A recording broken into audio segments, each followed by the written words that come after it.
فأكاديمية مدينة سو الطلاب متجمعين لاختبار تحديد الفئة تكون سياف، فارس، سفاح ولا ساحر. تشاو بيقول عدى 18 سنة من لما تجسدت من جديد وأخيرا جه يوم الاختبار، وبيشرح لنا أن العالم ده اسمه نجم الكايجي، عالم موازي للأرض مليان زنازين ووحوش وسحر. وبيبدأ الاختبار وتشاو يحصل على فئة مستحضر الأرواح، فئة نادرة جدا، ممكن يكون في العالم كله 1 أو 2 بس زيها، لأنه مستحضر الأرواح لو قوي يقدر يكون جيش لوحده. لكن الصدمة تشاو ما عندوش ولا نقطة طاقة روحية، وده معناه انه مش هيقدر يستدعي اي روح، لكن في المقابل يحصل على مهارة قلب الساحر الشجاع. الميزة فيها انه لما يهزم اي وحش بقوته البدنية ياخد نقاط ويطور نفسه، فيقرر يراهن على القوة البدنية ويحول كل نقاطه ليها، ويدخل منطقة الاختبار ويقابل المرشدة إلين تديله ادوات المبتدئين. لكن قبل ما يسمع اي شرح يدخل البوابة فورا ويبدأ يضرب الهياكل العظمية واحد ورا التاني، ويكسب مهارة معجزة القوة اللي بتضاعف قوته مرتين، ويكمل القتال لحد ما يظهر قائد الهياكل يحاول يوقفه، لكن تشاو يهزمه وياخد عنصر قبضة الهيكل، ويستمر في القتال لحد ما قوته توصل ل46. وفي الخارج الطلاب مستغربين ازاي لسه في حد جوا، لان الاختبار بسيط اصلا، بس تهرب وخلاص. لكن تشاو كان بيلعبها بشكل تاني خالص، وفجأة صوت مرعب يناديه: ملك الهياكل العظمية. كل الهياكل تتجمع وتتحول لزعيم واحد ضخم، والوحش يهجم عليه مباشرة. تشاو يتفادى الهجوم بصعوبة، ولو كانت جت فيه كان مات فورا. ويلاحظ نقطة ضعف الوحش انه بطيء لكن دفاعه عالي جدا. يبدأ يهجم عليه مرة واثنين وثلاثة وينزل صحته للنص، فيرد: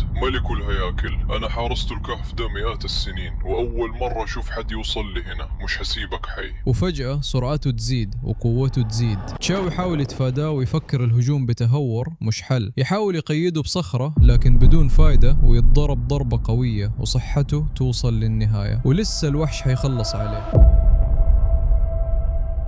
يتفاداها في آخر لحظة، يحسبها بسرعة، فاضله 129 نقطة بس، يعني ضربتين وينهيه. يهاجم بقبضة الهيكل وينهيه بضربة أخيرة لأنها بتضاعف الهجوم مرتين. النظام يكافئ 10 نقاط سمات، 50 نقطة خبرة، ويرتفع للمستوى الثالث. ويبقى أول شخص يهزم كهف الظلال وياخد خاتم ملك الهياكل. يزود الهجوم 50% كل 24 ساعة، لكنه يستغرب إزاي أول واحد يهزمه، لأنه ما يعرفش إن المهمة كانت الهروب مش القتال. ويخرج وصاحبه شيانغ يستقبله ويبارك له ويقول له انه بقى ساحر، لكن ما فا يسخر منه لانه خرج اخر واحد، والكل يعرف نفسه تشاو زي واي. معالجة تشويو مدافعة، ما فاي سياف. ولما يعرف انه مستحضر ارواح الكل يتصدم، لكن ما فا يسخر منه ويقول اكيد ضعيف. المدير يكون فخور به ويقول انه ممكن يدخل افضل الجامعات، لكن المفاجأة تشاو ما عندوش اي نقاط روح ويرجع البيت. ونعرف انه يتيم، اهله اختفوا من 12 سنة، ويقرر يدخل الأكاديمية عشان يعرف الحقيقة. وفي اليوم التالي المدير يحذرهم لو حد خايف من الموت ينسحب، الفشل أهون من الموت. ويحكي عن فريق من 40 شخص اختفوا في عالم اسمه قرية الكوابيس. الكل يخاف، لكن التدريب يبدأ ويتم نقلهم لعالم جديد لازم ينجوا منه. الطلاب يدخلوا عالم الاختبار،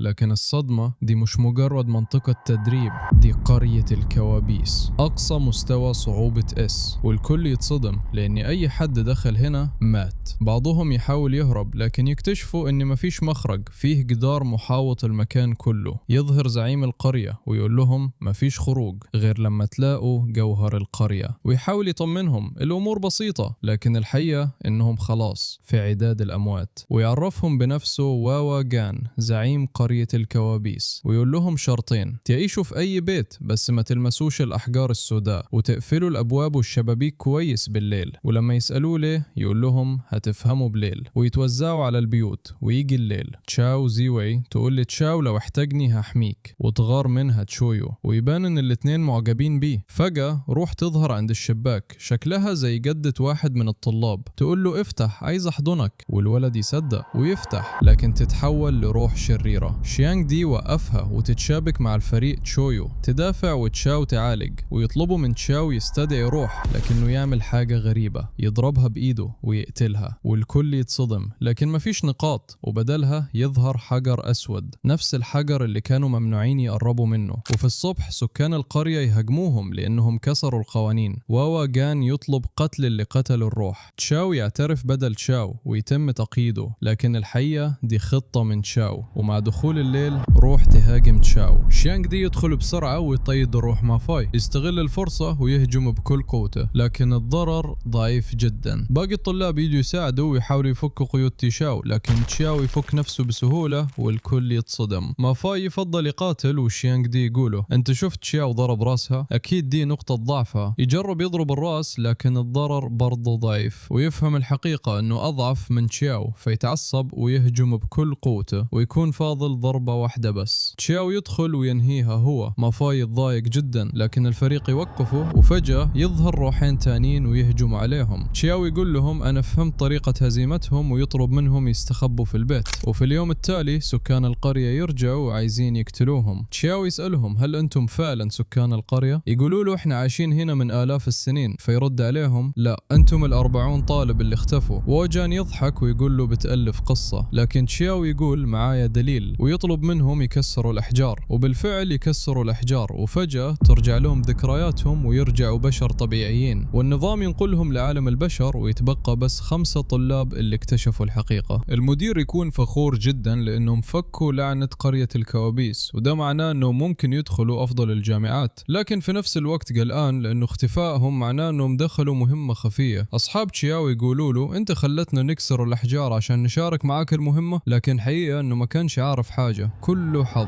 فجأة تظهر وحوش الكوابيس. الفريق يعاني قدام واحدة بس، لكن تشاو يهزم الباقي لوحده ويحصل على قلادة. الجنية تزود قوة السحر، لكنه يديها لشيانغ دي لأنه لسه ما عندوش طاقة سحرية. قوته البدنية توصل 200 زائد، ويقول لو قتلت وحش كمان هيوصل للمستوى السادس، لكنه يدوس على فخ والأرض توقع بيهم تحت الأرض. يشموا ريحة غريبة. ملك أرواح الكوابيس إحصائياته مرعبة، والكل يستسلم حتى مافاي، لكن تشاو يقول أنا أقدر أهزمه، ويطلب منهم يشتتوا انتباهه. وبعد شوية يبدأ الهجوم. تشاو يشوف قلبه والمفروض ياخده وينهي المهمة، لكن يعمل العكس، يضرب القلب ويصحيه. المهمة تتغير من أحصل على القلب إلى أقتل ملك الكوابيس، والزعيم يصحى ويصرخ أيها البشر الحقير. فهل الفريق حيقدر يهزمه؟ ملك أرواح الكوابيس يصحى، والفريق كله في خطر حقيقي. تشاو يطلب من مافاي يشتته، لكن مافاي أصلا متضايق لأن تشاو لوحده عمل أكثر من 500 ضرر، بينما هو بكل قوته مش بيعدي 10 نقاط حرفيا. الملك يبصله ويقول له لو عايز تموت الأول أنا هحقق لك رغبتك، ويهجم عليه مباشرة. شيانغ دي يقيده، والبنات تعالج مافاي وتحميه، وتشاو يستغل الفرصة ويهجم على الزعيم. يظهر إشعار بانخفاض صحة ملك الكوابيس، تم تفعيل عالم الكوابيس، ضرر مستمر على الجميع، لكن تشاو ما بيهتمش ويهجم مرة تانية. فاضل ضربة واحدة بس. البنات تصرخ له خلي بالك هيضربك، لكنه يتجاهلهم ويضرب الضربة الأخيرة، وينهي ملك الكوابيس، ويرتفع مستواه وتتحسن إحصائياته، ويتم توزيع كتب سحرية للجميع، لكنه ما يهتمش بيها لأنه أصلا ما يعرفش يستخدم السحر. مكافاته الحقيقية سيف التنين الخارق، يزود الهجوم ويتجاهل الدفاع ويقوي كل إحصائياته، لكنه يديه لمافاي، نفس الشخص اللي كان بيتنمر عليه. مافاي يتصدم ويقول له ده عنصر فئة بي، ممكن يجيب لك بيت في العاصمة. تشاو يرد احنا فريق ونتشارك كل حاجة، وبما اني مش هستخدمه فهو ليك. وفي الآخر مفيش أي مكافآت غير السيف، ويتم نقلهم للعالم الحقيقي. بعد رجوعهم الجامعات تبدأ تتنافس عليهم. المدير لسه بيتكلم، وفجأة يوصل خبر جامعتي هوكينج وجندو بيدوروا على ال5 طلاب، وبيوصل مسؤولي الجامعات. مسؤول جندو يقول بنقبل العباقرة بدون اختبار، بينما هوكينج تصر لازم اختبار مهما كان مستواك. يبدأ الاختبار. مافا يواجه المعلم ويستخدم مهارة ضربة العالم المنفصل، ويخترق دفاعه ويبهر الجميع. تشاو زي وي تستعرض قدراتها العلاجية. تشويو تظهر دفاعها، درع شوكي موكي يعكس 25% من الضرر، شيانغ دي يفاجئهم بمهاراته السحرية، ويجي دور تشاو يقول لهم أنا مستحضر أرواح مستوى 7. الكل يتصدم، يفكروا هيستدعي إيه، لكنه يهجم بنفسه بضربة واحدة يطير المعلم وينقصوا أكثر من 200 نقطة. مسؤول جنده يقول الحمد لله أني ما اختبرتوش، كان زماني مت. يسألوه فين الاستدعاء، فيرد أنا اخترت المسار الجسدي. المعلم يتصل بالمدير ويشرح له مستحضر أرواح بقوة جسدية. المدير يدخل بنفسه. جي بينغ يانغ قبل ما يتكلم تشاو يقولوا أنا هنضم لجامعتكم، ويسألوا عن والده. تشاو إيتشينغ المدير يتصدم ويقول له أهلك كانوا طلاب عندي لكن اختفوا من 10 سنين، ويقول له لو عايز تعرف الحقيقة لازم تروح العالم الخاص بيهم.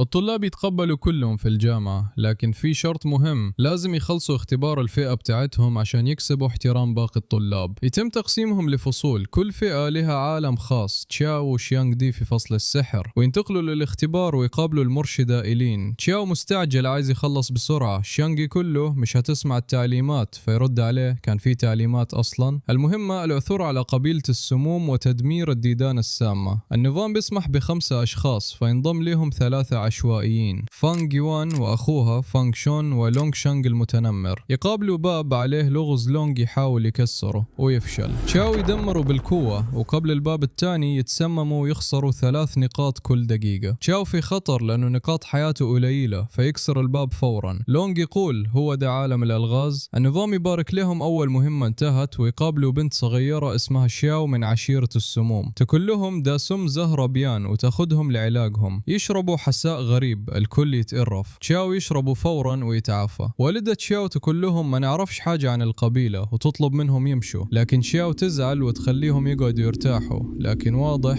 انه في سر اكبر مستخبي. شياو تقولهم يلا نحضر حدث اكتمال القمر. الفريق يروح معاها، لكن الصدمة عشيرة السموم بتضحي بالبشر وبيقدموهم لملكة حشرات السم واللي بتاكلهم وهم عايشين. شياو يشوف كل ده ويقرروا يهربوا فورا، لكن الزعيمة تشوفهم وتؤمر جوشيه يجيبهم أحياء. حشرات السم تهاجمهم، فانغ يوان وأخوها يحرقوهم بالنار. شياو يقاتل بالعصاية وشيانغ دي ينهي الباقي، وفجأة يظهر جوشيه. شيانغ دي يهجم عليه لكن الضرر ضعيف، وتظهر إحصائياته مستوى زعيم، لكن تشاو ما يترددش ويهجم عليه ويرميه بعيد. جوشيه يغضب وقوته تزيد ويقول دلوقتي ما حدش يقدر علي، لكن تشاو ينهيه بسهولة والكل يتصدم. تشاو يسأله ليه بتعملوا كذا، فيرد عملنا صفقة مع ملكة الحشرات تحمينا مقابل تضحيات بشرية. تشاو يسأله عن شياو دونغ، فيرد ما فيش حد بالاسم ده غير الزعيمة. تشاو يشكره وبعدها ينهيه ويزيد مستواه ويحصل على عنصر حماية الحكماء تنقذه من ضربة قاتلة. الفريق يسأله هنعمل ايه مع باقي العشيرة. تشاو يرد مهمتنا تدمير الحشرات مش القتال، ويبدأوا يدوروا على مكان الملكة. وفي الطريق يلقوا أهل الشياو مقتولين، وشيانغ دي يفجر مجموعة حشرات، وفجأة يظهر 2 شوندونغ وكوانغ مانغ، ويكتشفوا أن شوندونغ هي نفسها شياو وتقدر تغير شكلها. وتشاو يتعصب لما يعرف أنها قتلت أهلها وشكله مش هيسيبها تعيش. شياو تضحك وتقول له ما تقلقش